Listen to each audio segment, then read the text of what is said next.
रंजन सामंतराय सभापति जिला press club Khordha. आपण माने जानती वर्तमान भारत एक घड़ीसंधि मुहूर्त गति करुच्ची एवं देश को रक्षा करने सैनिक माने जितेबाला देश आगे आतंकवादी विरुद्ध ठिया गुरुतर आहत होती गुड़माड़े से रक्तर आवश्यकता रही एभली आवश्यकता लक्ष्य रखी 42 डिग्री टेम्परेचर जिला प्रेस क्लब तरफ आज जो थैलासेमिया दिवस आम समस्त को जितेबाला मात्र 8-9 घंटा भितर आम जो मानक फोन कलु आमर रेड क्रॉस टीम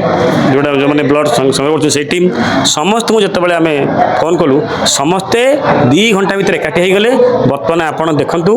30 यूनिट अधिक रक्त संग्रह कर सारा एवं बर्तमान आहु रक्तदाता आसुँच तेणु जिला प्रेस क्लब यही कार्य आम सहित जो जो मैंने प्रशासन आरंभ कर राजनीति आरंभ कर जो मैंने सहयोग कर समस्त को आज दिन में अशेष अशेष धन्यवाद।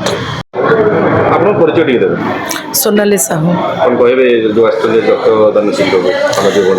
देखंतु देश रे एबे युद्ध भली परिस्थिति उपजिछि एवं थैलासेमिया डे रे जो भली भाबरे खोर्धा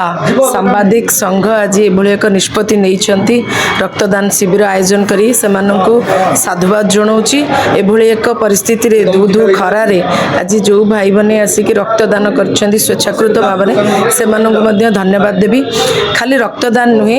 खोर्धा सांबादिक संघ सबु बेले एई भली जनहितकर काम करिथाए समाज को सुहाइला भलिया काम करथाए